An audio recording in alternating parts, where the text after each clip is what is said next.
ஓம் ஸ்ரீ ராகவேந்திராய நமः.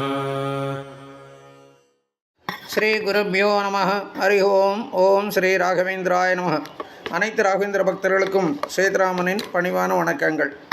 ராகவேந்திர குரு ஸ்தோத்திரத்தை நாம் இதுவரையில் 9 ஸ்லோகங்களுக்கு உண்டான பொருள் விளக்கத்தை பார்த்திருக்கிறோம். இன்றைய தினம் 10 மற்றும் 11வது ஸ்லோகத்தை சேர்த்து பொருள் விளக்கத்தை நாம் தெரிந்து கொள்வோம். 10வது ஸ்லோகம் சர்வதந்திரஸ்வதந்திரோசௌ ஸ்ரீமத்வமதவர்தன விஜயீந்திரகராப்ஜோத்த சுதீந்திர வரபுத்திரக. 11வது ஸ்லோகம் ஸ்ரீராகவேந்திரோ யதிராட் குருர்மேஷ பயாபக ஞான பக்தி சுபுத்திராரியோர் யச்சக ஸ்ரீ புண்ணியவர்தன. இதனுடைய மீனிங் பார்த்திங்கன்னா, சர்வதந்திர அப்படின்னா எல்லா சாஸ்திரங்களிலும் சுதந்திரன மற்றவர்களுடைய கற்றுக்கொண்டு மற்றவர்கள் மூலம் கற்று தெரிந்து கொள்ள தேவையில்லாத அளவுக்கு ஞானம் படைத்தவர்களும். சர்வதந்திரம்னா எல்லா சாஸ்திரங்களிலும் அவர்கள் சுயமாகவே நல்ல ஞானம் இருக்கக்கூடியவர்கள். ஸ்ரீ மத்வமத வர்தன ஆரம்பித்த மத்வ மதத்தை துவைத்த மதத்தை அபிவிருத்தி செய்தவரும், கும்பகோணத்தில் வாசம் செய்து வந்த தற்போது இங்கு பிருந்தாவனமாயிருக்குள்ள விஜயேந்திர சுவாமிகளுடைய கமலம் போன்ற கைகளிலிருந்து ஆசிரமம் பெற்ற சுதீந்திரருடைய சிரேஷ்ட புத்திரரும், அதாவது சிஷ்யருமான யதிராட் சந்நியாசிகளில் அரசரும் அஜ்ஞானம் என்னும் இருளை போக்குவருமான இந்த ஸ்ரீ ராகவேந்திர சுவாமிகள் சகல பயங்களையும் போக்குவராகவும் அறிவு, பக்தி, நீண்ட ஆயுள், கீர்த்தி, செல்வம், சத்புத்திர பிராப்தி இவையெல்லாம் அனுகிரகம் செய்வராகவும் இருக்கட்டும் என்பதாக சொல்லி இந்த ஸ்லோகத்தின் 2 ஸ்லோகம் சேர்த்து பொருள் இதில் சொல்லப்பட்டிருக்கிறது. சர்வதந்திர ஸ்வதந்திரோசவ் அப்படின்னா எல்லா சாஸ்திரங்களிலும் பரிபூர்ணமான ஞானம். அதாவது எதனா சந்தேகம் மற்றவர்கிட்ட கேட்டு தெரிந்து கொள்ள வேண்டும் என்பது சூழ்நிலை இல்லை. அவங்களுக்காக சுயமாக அந்த ஞானம் கிடைக்கிறது. அந்த ஞானம் ராகவேந்தருக்கு எப்படி கிடைத்தது என்று பார்த்தால், அவர் பூர்வத்திலே பிரகலாதனாக இருக்கும்போது நாரதர் அவருக்கு உபதேசம் பண்ணியிருக்கார். பாகவத கதைகள் எல்லாம் ஹரியை பற்றி எல்லா விஷயங்களையும் உபதேசம் பண்ணியிருக்கார். கருவில் இருக்கும்போதே அவர் நாரதர் மூலமாக எல்லா விஷயங்களும் பாகவதம் எல்லாத்தையும் கற்றுக்கொண்டிருக்கிறவர் பிரகலாதன். அதுக்கப்புறம் அவர் பாகலிக ராஜாவாக இருக்கும்போதும் நிறைய கற்றுக்கொண்டிருக்கிறார். வியாசராஜா இருக்கும்போது எல்லா கலைகளும் கற்று தேர்ந்தவர். அதாவது வேற்று மதத்தினுடைய கிரந்தங்களை எல்லாம் படித்து அதனுடைய சூட்சுமங்களை எல்லாம் புரிந்து கொண்டு அதனுடைய குற்றங்குறைகளை எல்லாம் தெரிந்து அதை கண்டனம் செய்தவர் வியாசராஜ சுவாமிகள். அவரே இப்பொழுது ராகவேந்திர அவதாரம் பண்ணினால அவருக்கு சொந்தமாகவே அவருக்கு அத்தனை ஞானம் இருக்கிறது. சர்வதந்திர சுதந்திரோசோ ஸ்ரீமத்வமத வர்தனக, மத்வ மதத்தினுடைய அபிவிருத்தி செய்தவர். அதாவது கரெக்டாக சொல்லணும்னு சொன்னால், மத்வ மதம் துவைத்த மதம் பொதுவாக பார்த்திங்கன்னா அதிகபட்சமாக கர்நாடக தேசத்தில் தான் அதிகமாக பரவி இருந்தது. தமிழ்நாட்டிலோ கேரளாவிலோ ஆந்திராவிலையோ அதிகபட்சம் அந்தளவுக்கு கர்நாடக தேசத்தில் பரவி இருந்த அளவுக்கு இல்லை. இங்கெல்லாம் சைவமும் வைணவமும் தான் தழைத்து ஓங்கி கொண்டிருந்தது.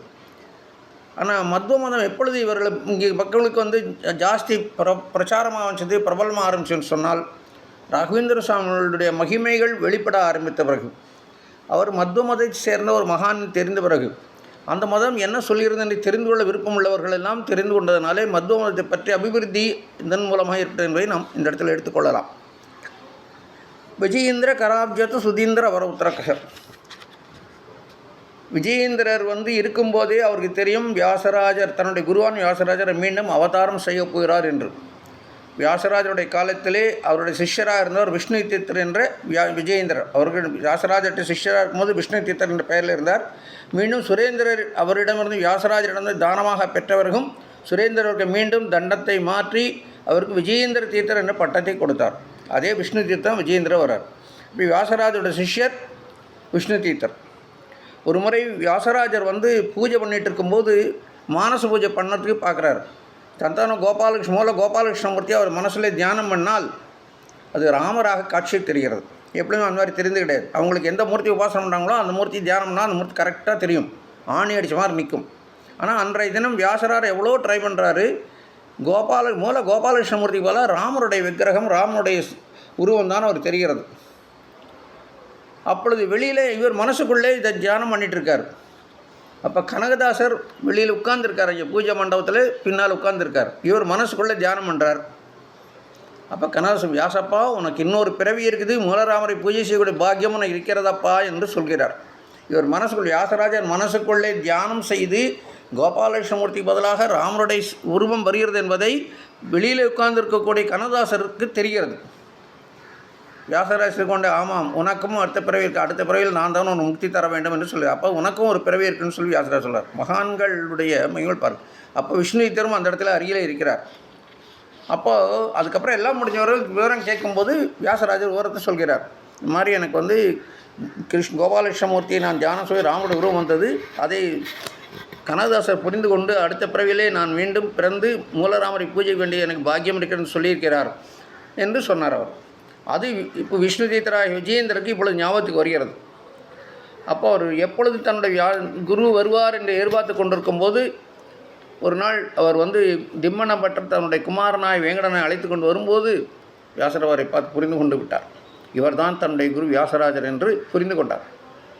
அப்படி வியாசராஜரால் உருவாக்கப்பட்ட சுதீந்திரருக்கு சிஷ்யராக வந்தவர் ராகவேந்திர சுவாமிகள்.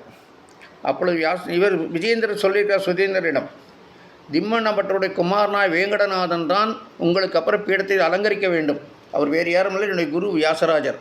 அதனால் உங்களுக்கு அப்புறம் அவருக்கு நீங்கள் பீடாதிபத்தியம் கொடுக்க வேணும்னு சொல்லி அப்பொழுதே வேங்கடன சிறு வயதில் இருக்கும்போதே சுதீந்திரிடம் அறிவுரை கூறிவிட்டார்.